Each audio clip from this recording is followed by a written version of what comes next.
Bisa aku bisa gila, cinta yang pandang pertama, takut tidak diterima dengan cinta pandang pertama.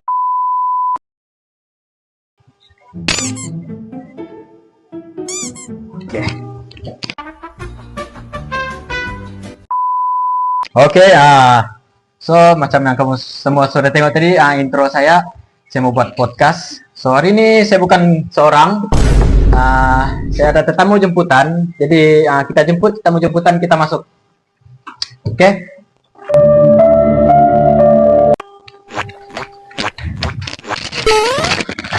Oke.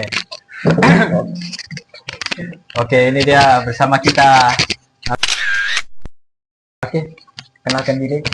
Nama Radikwan, berasal dari Mindulu. Dah on ya?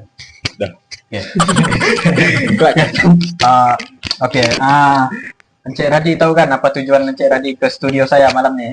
Ya. Sungguh. Untuk membuat podcast. So tajuk podcast kita adalah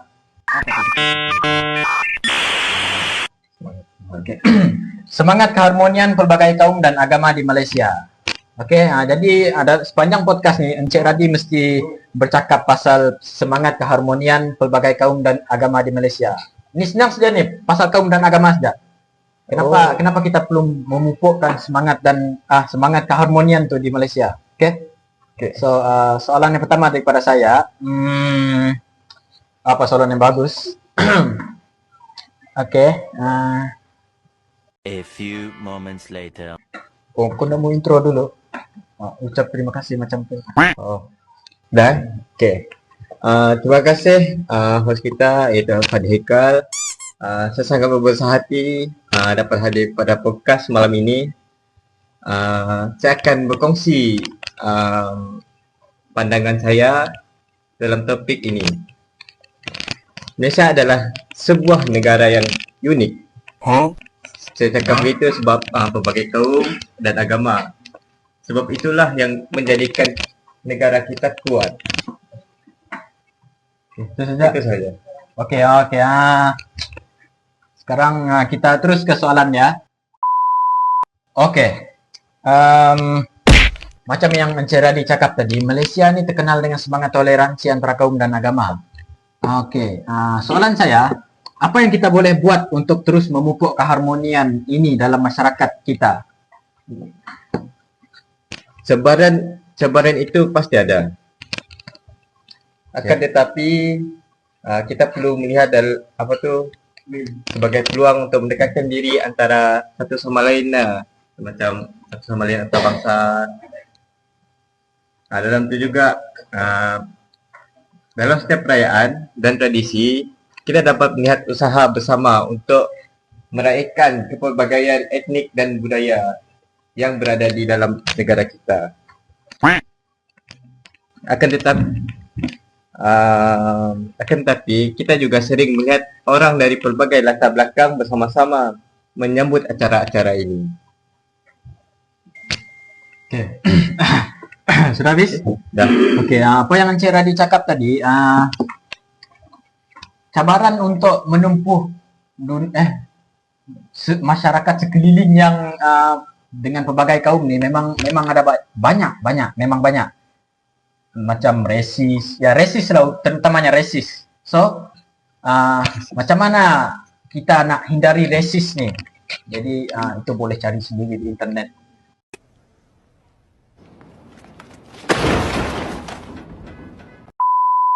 Oke, so dalam podcast kali ini bukan saya saja yang boleh tanya soalan. Jadi Encik Radi pun boleh tanya soalan kepada saya. Kalau mau tanya, okay.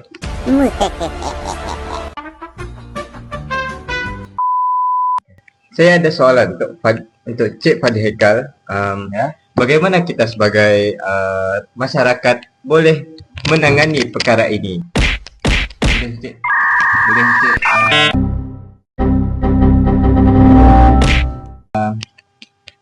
Perkara yang macam isu perkauman kan macam tuh.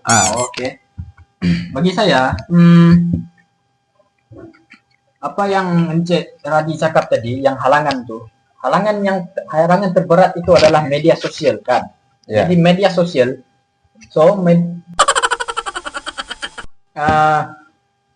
apa nih? Media sosial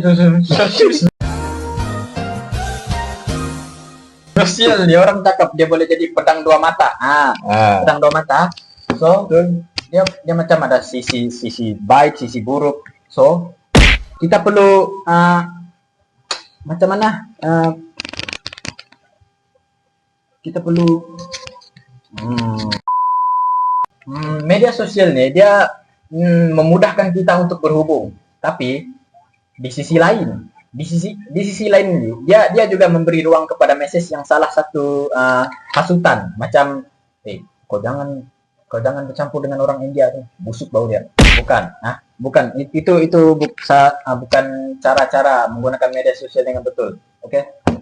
So dekat sini kita mesti berusaha untuk mendidik diri sendiri. Sebelum kita mendidik orang lain, kita mendidik diri sendiri dulu untuk berbincang dengan bijak. Bincang pasal ya resis tadi. Saya percaya pendidikan tentang keberbagai budaya dan agama adalah langkah pertama. Agama adalah langkah pertama untuk menyelesaikan apapun. Agama adalah number one. Oke, dah. Okey. Mengikut statement yang dikeluarkan oleh Cik Fadi Haikal, saya sungguh menyetujui statement tersebut. Pendekatan dari generasi muda sangat pentinglah untuk kehidupan masa sekarang. Mereka mungkin akan menjadi pemimpin pada masa hadapan. Kita pun tak tahu kan. Pada pandangan anda lah, ini soalan pada pandangan anda tentang peranan pendidikan dalam memperkukuhkan keharmonian, cuba Cik jelaskan. Pandangan saya tentang peranan pendidikan untuk memperkukuhkan keharmonian. Macam ni, Encik Radi. Okay. Pendidikan ni dia adalah kunci utama. Ya. Okay. Jika kita mengajar anak-anak sejak kecil untuk menghormati perbezaan dan memahami keberadaan budaya, jadi mereka akan macam terikut dengan apa yang kita ajar. Kalau kita kan anak kecil ni macam anak ayam. Kalau kita nampak benda first yang dia nampak tu dia nampak tikus ni kah? Mak saya tu. Okay. So anak kecil ni dia macam mudah dididik berbanding dengan orang dewasa. Okay. Berbanding dengan orang dewasa ni dia mula degil. Jadi sebab itulah munculnya satu pepatah, melentur buluh biarlah dari lubungnya. Okay. So pepatah tu saya sokong 100%. So soalan saya tadi, macam mana peranan pendidikan untuk memperkukuhkan keharmonian? Ya, betul. Okay, dalam sekolah, mengenai pembelajaran toleransi dan sejarah pelbagai kaum di Malaysia harus menjadi sebahagian daripada kurikulum. Contohnya, menubuhkan kelab rukun negara, kurikulum apa lagi tentang keharmonian, kelab sejarah, Pendidikan civic. ya pendidikan civic, bukan civic kepada sains. Betul juga. Oke, kira betul juga tuh.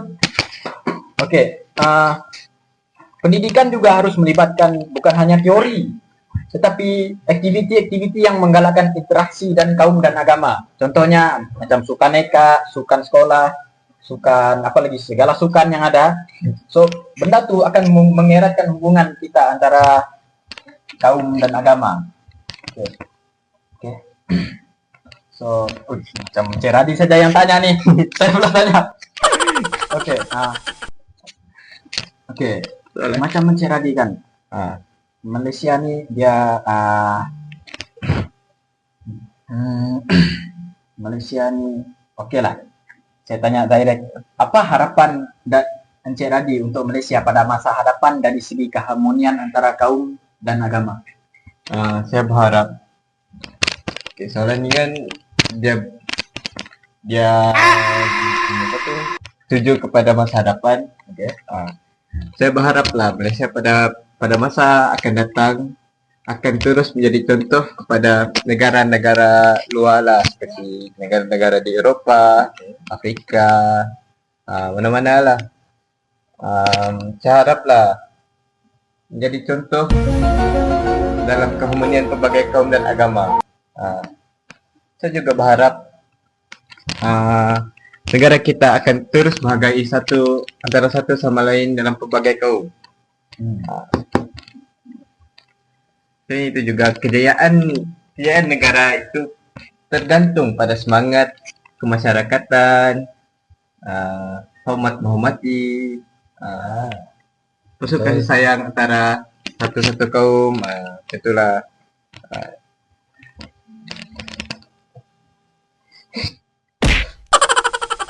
Ya, apa lagi? Lepas tu saya yakin jika kita terus mengamalkan nilai-nilai ini, kita akan menjadi lebih kuat sebagai sebuah negara yang aman, damai dan makmur. Okey. Itu saja. Okey, bagi saya harapan Encik Radi ini memang betul-betul macam ahli politik yang ingin memajukan negara. Saya wabi apa? So, Encik Radi, so saya rasa dah mau video ni panjang. So, saya rasa itu saja podcast kita. So banyak betul terima kasih atas perkongsian yang amat bernilai daripada Encik Radi ini, dan terima kasih juga malam-malam pukul 12.10 sanggup datang saya punya studio untuk shoot saya punya podcast. Minta maaf sebab petang tadi tak boleh shoot sebab ada kelas matematik. Tak apa-apa.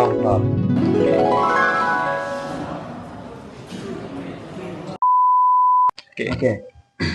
So saya harap semoga semangat keharmonian ini terus berkembang di Malaysia dan memberi inspirasi kepada kita semua.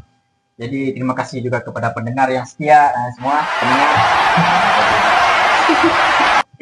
Semoga kita semua terus hidup dalam suasana yang aman dan harmoni. Okay. So, InsyaAllah. Saya rasa itu saja podcast kita. Jumpa lagi di episode yang akan datang. Bisa